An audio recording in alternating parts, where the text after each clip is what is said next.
Tengo clientes que llegan con una carta de autorización de hace 3 meses. Me la muestran orgullosos. Ya me autorizaron, me dicen. Y cuando les pregunto si ya encontraron casa, me dicen que hasta ahora van a empezar a buscarla. Tengo que darles una noticia que no esperaban. Esa autorización de hace 3 meses puede que no sea válida, porque el banco la emitió en base a tu situación financiera de ese momento. Y si en 3 meses algo cambia, una deuda nueva, un cambio de trabajo, una variación de tu ingreso, el banco puede reconsiderar. Ese es el error más común que veo en los compradores de primera vivienda. Confundir una simulación con una autorización. Confundir que el banco ya dijo que sí con que el banco ya está listo para firmar. Y en el camino de estos dos, un proceso de varios pasos. Varios participantes, varios puntos donde la operación puede atascarse o incluso caerse. Voy a dar el mapa completo, solo 8 pasos, los documentos de cada uno, los tiempos reales y los puntos críticos donde la mayoría de los compradores se sorprende porque nadie les había explicado para llegar ahí. Hasta el final, porque el último bloque te voy a decir cuáles son los 5 errores más frecuentes que cancelan las operaciones y cómo evitarlos. Antes de entrar al proceso, hay que entender exactamente qué es un crédito hipotecario y por qué funciona y cómo funciona. Un crédito hipotecario es un préstamo que te da el banco para comprar una propiedad. Hasta ahí suena simple, ¿no? Lo que lo hace diferente a cualquier otro préstamo es esto. La propiedad que compras queda en garantía del banco. Por eso se llama hipotecario.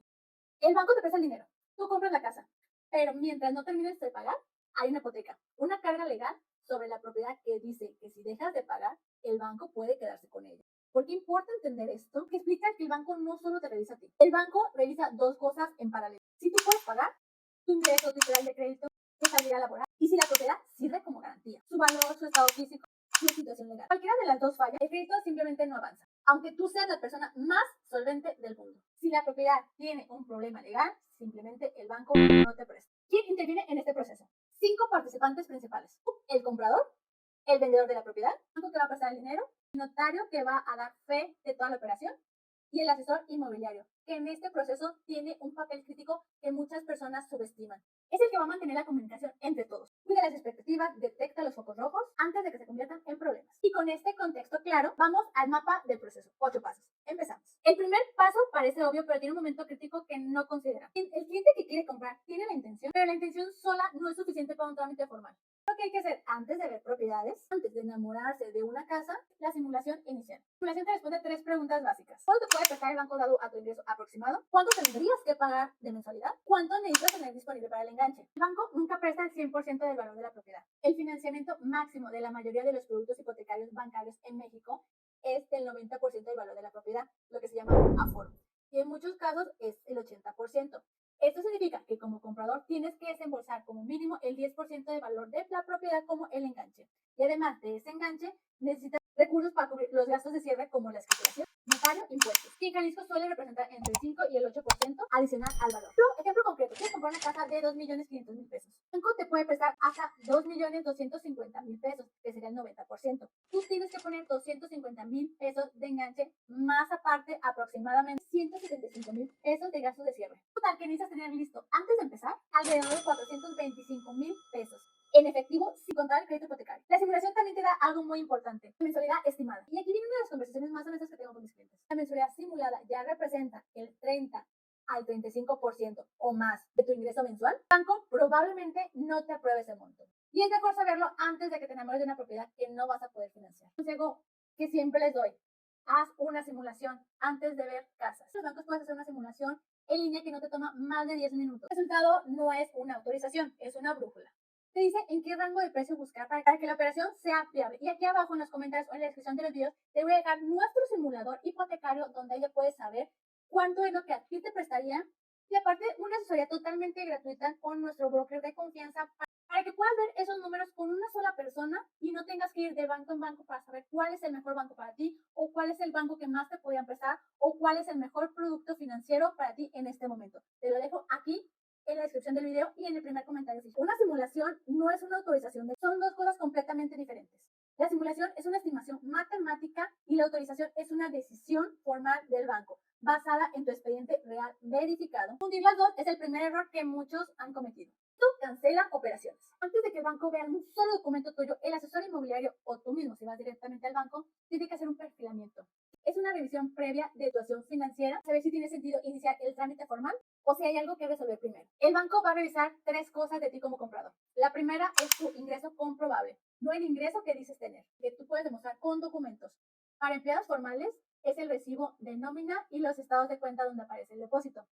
Para trabajadores independientes son las declaraciones fiscales de mínimo 2 años con la misma actividad económica, más estados de cuenta bancaria. La segunda es tu historial crediticio, tu buro de crédito. El banco va a revisar si pagas tus deudas, cuántas deudas tienes activas y qué porcentaje de tu ingreso está comprometido en tus pagos mensuales. Esto es lo que en el video anterior llamamos DTI, deuda contra ingreso. Los bancos idealmente no deben superarse del 35 al 40% de tu ingreso bruto mensual. Si no sabes de qué te estoy hablando, ve a este video que te lo voy a dejar aquí anclado y tú puedas calcular tu DTI a partir de que veas el video. La tercera es tu estabilidad laboral. El banco quiere ver que tienes continuidad de ingresos. Si cambiaste de trabajo hace 2 meses, si has empleado con menos de 6 meses de tu empresa actual, tus ingresos tienen variaciones muy marcadas de un mes a otro. No puede pedirte documentación adicional o simplemente considerar que es un riesgo alto. Y una pregunta adicional que muchos no esperan. El banco va a preguntar si das pensión alimenticia. Ojo ahí, porque eso reduce tu ingreso disponible real y afecta el cálculo de cuánto pueden prestarte. Es importante responderlo con honestidad desde un inicio, no que el banco lo detecte a mitad del proceso. Alerta. Si en los próximos 6 meses piensas iniciar un crédito hipotecario, no cambies de trabajo, no abras créditos nuevos y no cierres cuentas bancarias antiguas. No hagas compras grandes a meses sin intereses. Cualquiera de estos movimientos puede cambiar tu perfil de crédito y podría complicar o cancelar el trámite. Ya pasaste el perfilamiento. El banco considera que eres un candidato viable. Ahora empieza el trabajo formal. Armar el expediente completo que el banco va a revisar para tomar su decisión. Aquí hay algo importante que muchos compradores no esperan. O no va a ir recopilando documentos paso a paso. Va a pedirte el expediente completo de una sola vez para ingresarlo al sistema. Y si falta un documento, el proceso se detiene hasta que llegue. Por eso, la regla de oro en esta etapa es reunir todo antes de ingresar. No mandes lo que tienes y esperas que vayan pidiendo el resto. No, eso retrasa todo. Puede hacer que documentos que estás entregando vigentes se venzan mientras esperas. ¿Qué documentos necesitas? Los documentos que necesitas se dividen en 2 grupos. Los documentos del comprador y los documentos de la propiedad. Hoy hablamos del comprador. Los de la propiedad vienen en el paso número 5. Primero que nada, identificación oficial vigente, ya sea el INE o el pasaporte, para confirmar quién realmente eres. De 3 a 4 copias porque en el proceso se van a utilizar varias. La CURP y RFC actualizada. Aquí vamos a validar los datos fiscales de la identidad. Verificar que coincidan en todos los documentos. El comprobante de domicilio. Confirmar tu dirección actual, no mayor a 3 meses. La constancia de institución fiscal, la del SAT, es para independientes y empleados con ingresos mixtos, actualizada al momento del trámite. Recibos de nómina, es para demostrar un ingreso recurrente. Esos 3 recibos, algunos bancos piden hasta 6. Estados de cuenta bancarios, ver el flujo de ingreso real mes con mes. Te van a pedir los últimos 3 meses hasta 12 si hay variaciones altas. Autorización de consulta del buró de crédito. El banco necesita tu permiso para revisarlo. Firmada por ti con fecha reciente. La solicitud de crédito firmada es la solicitud formal al banco. La llenas y firmas en Montelí. Hoy en día esto se hace de forma digital. No hay que ir al banco con papeles físicos. En la mayoría de los casos, el banco recibe el expediente y empieza a hacer la revisión interna. Tiene 3 copias de tu identificación oficial desde el inicio, porque durante el proceso tu identificación en múltiples etapas. Con el banco, con el notario, con el registro público. Entonces pueden pasar semanas entre una y otra. Y si tu INE se vence en ese periodo del proceso, todo se puede tener. Así que renueva antes de evitar este riesgo. Constancia de situación fiscal del SAT tiene que estar actualizada en tu régimen y actividad correctos. El RFC con datos incorrectos o un régimen que no corresponde a tu ingreso es una de las causas más frecuentes de rechazo o retraso en etapas avanzadas del trámite. Ojo ahí. El expediente ya está en manos del banco. Esta es la etapa que más ansiedad genera a los compradores. Y con mucha razón, porque es la etapa donde sientes que ya pierdes el control. Ya no depende de ti. El banco ya está trabajando y tú tienes que esperar. ¿Cuánto tiempo tarda? Depende del banco y de la complejidad de tu expediente. En casos sencillos, empleado formal, ingresos estables, buro limpio y propiedad nueva, puede haber respuesta entre 48 a 72 horas. Casos más complejos, ingresos mixtos, historia crediticio con anotaciones, puede tardarse hasta 10 días hábiles. Esto es una realidad del proceso que tú como cliente tienes que saber y te lo tienen que comunicar desde el inicio para manejar expectativas. El banco puede responder de 3 maneras. La primera, autorización. O aprueba el monto por el crédito solicitado o uno similar, respuesta que todos esperan. Segunda, autorización condicionada. El banco dice que sí, pero con condiciones. Por ejemplo, que saldes 2 mensualidades atrasadas de tu crédito automotriz antes de firmar. Que presentes documentación adicional de ingresos. Que te realices un examen médico para el seguro de vida del crédito. Que el monto de crédito autorizado sea menor. Y ninguna de estas condiciones significa que todo está perdido. Significa que hay que cumplir esa condición para poder avanzar. El tiempo que te tome cumplirla es el tiempo que se suma al proceso total. La tercera respuesta, el rechazo. No aprueba el crédito en ese momento. Y viene algo muy importante. Esto no es necesariamente definitivo. Lo he visto con varios clientes, incluso a mí me llegó a pasar. Hay que revisar el monto específico. ¿Es por el DTI?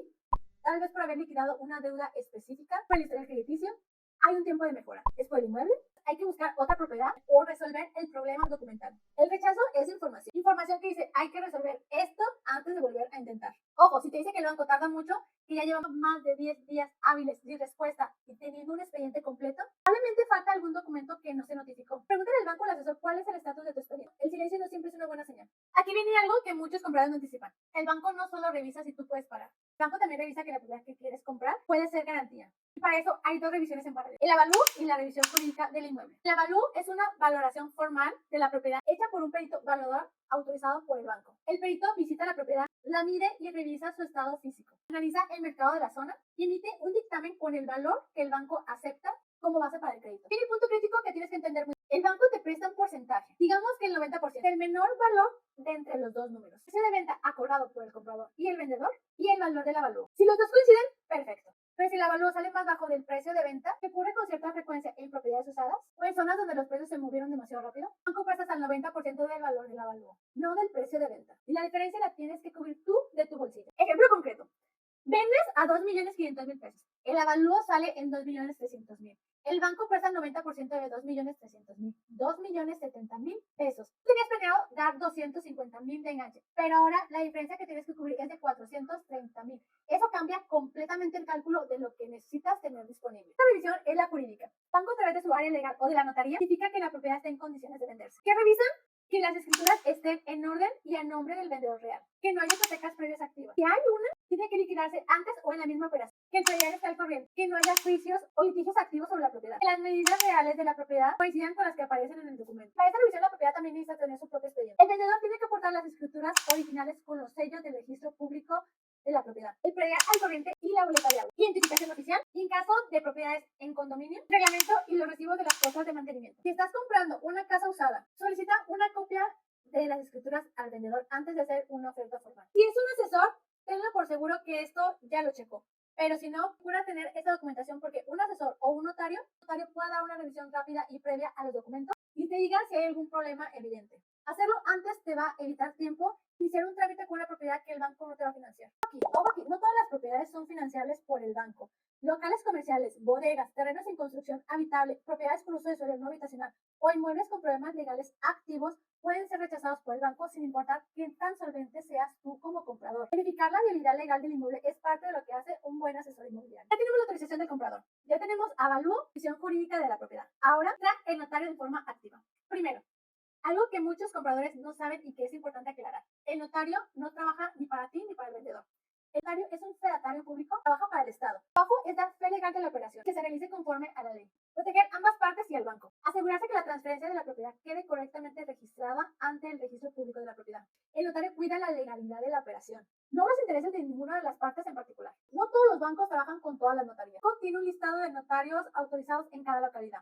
Si el banco instruye a la notaría, el proceso notarial inicia. La notaría revisa toda la documentación, tanto del comprador como de la propiedad, confirmar que está en condiciones de proceder a la firma. En paralelo a esto ocurre el cierre de las cifras. El cierre es el momento en que todos los montos de la operación queden claros y confirmados. ¿Cuánto cuesta el banco exactamente? ¿Cuánto pone el comprador de enganche? ¿Cuánto recibe el vendedor? ¿Cuánto paga el comprador de gastos de cierre? Impuestos, honorarios notariales, derechos de registro, cómo y cuándo fluye el dinero. Y si hay ajustes de último momento, que el avalúo salió diferente, que si el monto de crédito cambió, que si el enganche se tiene que ajustar. Es la etapa en donde todo se afina. Una vez que el cierre de cifras queda confirmado y la notaría da su visto bueno sobre la documentación, se agenda la firma. Si en alguna etapa previa al banco condiciona el crédito a liquidar una deuda o aportar documentación adicional, este pendiente tiene que estar resuelto antes del cierre de cifras. Si el cierre de cifras con pendientes, la firma se retrasa. Llegamos al día que llevabas meses esperando, el día de la firma de escrituras. Tiene que estar presente en ese día el comprador, el vendedor o el representante legal si no puede estar en persona, el representante del banco, generalmente un apoderado legal de la institución, y el notario con su equipo. El asesor inmobiliario generalmente acompaña a asegurarse de que todo fluya. ¿Qué se firma en ese día? Los documentos principales: la escritura de compraventa, el documento que transfiere la propiedad del vendedor al nuevo comprador. Trato del crédito hipotecario, es el documento que establece los términos del préstamo, monto, tasa, plazo, mensualidades, y el documento de la hipoteca, carga legal que queda sobre la propiedad como garantía del banco. 3 se firman en el mismo acto notarial. Dura ese día la notaría, y si hay varias operaciones programadas ese mismo día, puede durar entre 1 hora y media hasta 4 horas. Nos ha pasado. Lo que sí no puedes hacer es irte antes de que la notaría confirme que todo está en orden, porque la dispersión del dinero ocurre ese mismo día. Necesitas estar presente en ese momento. Y la firma lleva tu identificación oficial vigente, la que presentaste en tu expediente. Si eres casado por sociedad conyugal y tu cónyuge también tiene que firmar, aunque no sea coacreditado, y si no haces algún representante legal para firmarte porque no puedes estar presente. Ese trámite tiene que haberse hecho con anticipación. No se puede improvisar ese mismo. Ojo, nunca te vayas a la notaría el día de la firma antes de que el banco haya dispersado el dinero al vendedor y que la notaría te haya confirmado que todo quedó correcto. Visto casos en los que el comprador se va confiado y ves que un solo pequeño detalle puede retrasar que quede el dinero en la cuenta del vendedor. No te muevas hasta que la notaría te confirme que todo está en orden y todo está correcto. Séptimo, viene lo que todos quieren saber. ¿Cuándo llega el dinero al vendedor? ¿Y cuándo puedo entrar ya a mi casa? La dispersión, el momento en el que el banco transfiere al vendedor, ocurre el mismo día de la firma en la mayoría de los casos. Una vez que la notaría confirma que todos los documentos están correctos, la firma fue validada. En los casos, si la firma ocurrió por la tarde en ese día, la dispersión puede ocurrir el día siguiente. Pero en términos generales, firman hoy y el vendedor recibe su dinero hoy. Y una vez que el vendedor confirma la recepción del dinero, se hace la entrega física de la casa. Las llaves, el acceso a cualquier elemento acordado en el contrato. La propiedad ya es tuya para que la puedas disfrutar. El proceso legal no termina con la firma. Hay un trámite posterior muy importante. Registro de la escritura ante el registro público de la propiedad. La notaría gestiona este trámite, pero tarda. En Jalisco y en general en México, el proceso de registro puede tomar entre 4 a 6 meses. Esto no significa que no seas el dueño. Lo eres desde la firma notarial. Pero hasta que la escritura quede inscrita en el registro público, el proceso legal no está completamente cerrado. ¿Cuándo recibes escritura física? Es que el registro público devuelve el testimonio inscrito a la notaría te lo entrega. Este es un documento de propiedad definitivo. Guárdalo en un lugar seguro y considera hacer una copia certificada. Reponerlo en caso de pérdida es un proceso largo y costoso. Desde la firma ya empiezan a correr tus mensualidades hipotecarias. El banco te va a enviar los estados de cuenta y los datos para realizar los pagos. Asegúrate de tener claro desde el primer mes cómo y cuándo pagar. El retraso en las primeras mensualidades afecta tu historial crediticio con el banco desde el inicio de la relación. Guarda una copia digital de todos los documentos del proceso, escritura, contrato de crédito, recibos de pago del enganche, gastos de cierre, el original físico. Porque un incendio, una inundación o un robo pueden eliminar evidencia que puede ser muy difícil de reportar. Para cerrar, aquí te van los 5 errores que con más frecuencia cancelan o retrasan las operaciones de crédito hipotecario bancario. No para asustarlos, sino para que sepan dónde poner atención. Número 1. Confundir la simulación con autorización. El comprador avanza en el proceso creyendo que ya tiene el crédito, cuando solo tiene un estimado matemático. Aquí tienes que entender que la autorización es una decisión formal del banco basada en tu expediente verificado, no en un cálculo en línea. Número 2. Abrir deudas nuevas durante el trámite. El crédito nuevo sube tu DTI y puede hacer que el banco rechace o reduzca tu monto de crédito. No abras créditos, no hagas compras a meses, no solicites tarjetas nuevas desde que empieces el proceso. Hasta que tengas las llaves de tu casa, ahí ya puedes empezar a solicitar lo que tú quieras. Pero el proceso, procura no hacerlo. Esperar autorización del banco para buscar casa. Cuando la carta de autorización tiene una fecha de vencimiento y la propiedad que encuentras no la cumples, entonces tienes que volver a hacer todo este trámite de autorización. Inicias desde cero. Buscando la casa y ve tramitando ya el crédito en paralelo. Pero antes, primero, procura tener una simulación para ver cómo por dónde buscar antes de empezar con esa búsqueda de tu casa. Nuestro simulador de crédito y aparte la asesoría gratuita con una de nuestras brokers para que ahora sí puedas llevar todo el trámite de tu crédito hipotecario. Número 4. Documentación incompleta o vencida. El banco va a tener la revisión de tus documentos hasta que no tenga completo tu expediente. El día que pasa y te tardes, puede hacer que se venzan esos documentos que tú llevaste vigentes. Tu expediente completo antes de ingresar. Número 5. No revisar la situación legal del inmueble antes de hacer una oferta. Haces la oferta, haces el apartado e inicias el trámite. Pídele al asesor, o si no tienes un asesor que te está ayudando, o el vendedor no tiene un asesor para iniciar todo este trámite, entonces pídele a algún notario que te ayude con esta revisión del documento preliminar antes de hacer alguna oferta. El hipotecario bancario no es un trámite de semanas, es un proceso entre 45 y 120 días hábiles y dependiendo de la complejidad del caso, la velocidad con la que se reúnen toda la documentación y la agenda de los participantes. Hay etapas que no puedes acelerar, sí puedes llegar a cada etapa preparado, con la documentación lista y las expectativas calibradas. ¿Estás pensando en comprar una casa con un crédito hipotecario y quieres saber exactamente en qué situación estás el día de hoy? ¿Cuándo puedes tramitar? ¿Qué documentos necesitas? ¿Qué documentos te hacen falta? Si tu perfil financiero es adecuado para iniciar un trámite desde hoy, recuerda que podemos hacer un diagnóstico contigo totalmente gratuito y en línea. El link está en la descripción del video. También descargar tu checklist de documentos que te voy a dejar también aquí en la descripción del video, que te va a decir exactamente qué es lo que necesitas tener listo en cada uno de esos 8 pasos que acabamos de ver. ¿Fue útil para ti? No olvides dejarme un comentario o un like o compartírselo a esa persona que ya está próximo a comprarse su casa. No olvides suscribirte al canal para no perderte ninguno de nuestros videos que estamos subiendo semana tras semana para que tú puedas saber el proceso que tienes que llevar desde el momento en que tú quieras comprar tu primera casa hasta recibir las llaves. Nos vemos en el próximo video. Hasta luego.